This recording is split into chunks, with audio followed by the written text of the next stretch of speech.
ആശീർവാദ് സിനിമാസിന്റെ 2026 ഓണം റിലീസായ തുടക്കം പാക്കപ്പ് ആയിരിക്കുന്നു. ജൂഡ് ആന്റണി ജോസഫ് സംവിധാനം ചെയ്യുന്ന ചിത്രത്തിൽ വിസ്മയ മോഹൻലാലാണ് പ്രധാന കഥാപാത്രത്തെ അവതരിപ്പിക്കുന്നത്. മോഹൻലാലും ചിത്രത്തിൽ പ്രധാനപ്പെട്ട ഒരു റോളിൽ എത്തുന്നുണ്ട്. ആന്റണി പെരുമ്പാവൂരിന്റെ മകനും സിനിമയുടെ ഭാഗമാവുന്നുണ്ട്.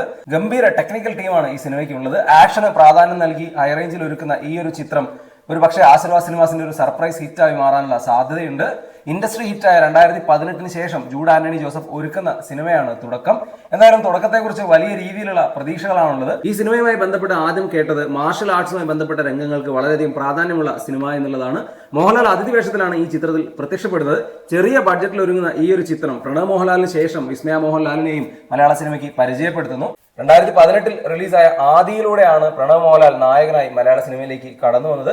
ഇപ്പോൾ മോഹൻലാലിന്റെ മകൾ വിസ്മയയും മലയാള സിനിമയിലേക്ക് കടന്നു വരികയാണ്. വലിയ രീതിയിലുള്ള പ്രതീക്ഷകളാണ് ഈ സിനിമയെക്കുറിച്ചുള്ളത്. 2025 ഓണക്കാലം മോഹൻലാലിന്റെ ആശീർവാദ് സിനിമാസ് സ്വന്തമാക്കിയത് ഹൃദയപൂർവ്വത്തിലൂടെ ആയിരുന്നു.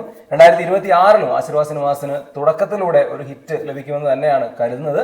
ചെറിയ ബഡ്ജറ്റിൽ ഒരുങ്ങുന്ന ചിത്രമാണെങ്കിലും ആശീർവാദ് സിനിമാസിന്റെ ഗംഭീര റിലീസ് പ്ലാൻ തന്നെയാണ് തുടക്കത്തിന് വേണ്ടിയും ഉള്ളത്. ആശീർവാദ് സിനിമാസ് സ്ഥിരമായി അസോസിയേറ്റ് ചെയ്യുന്ന ടീമൊന്നും അല്ല തുടക്കത്തിന്റെ പിറകിലുള്ളത്. ജൂഡ് ആന്റണി ജോസഫ് ഗംഭീരമായ ടെക്നിക്കൽ ടീമിനെയാണ് ഈ ചിത്രത്തിന് വേണ്ടി അണിനിരത്തിയിരിക്കുന്നത്. എന്തായാലും കാത്തിരിക്കാം വിസ്മയ മോഹൻലാലിന്റെ ആദ്യ ചിത്രത്തിനായി.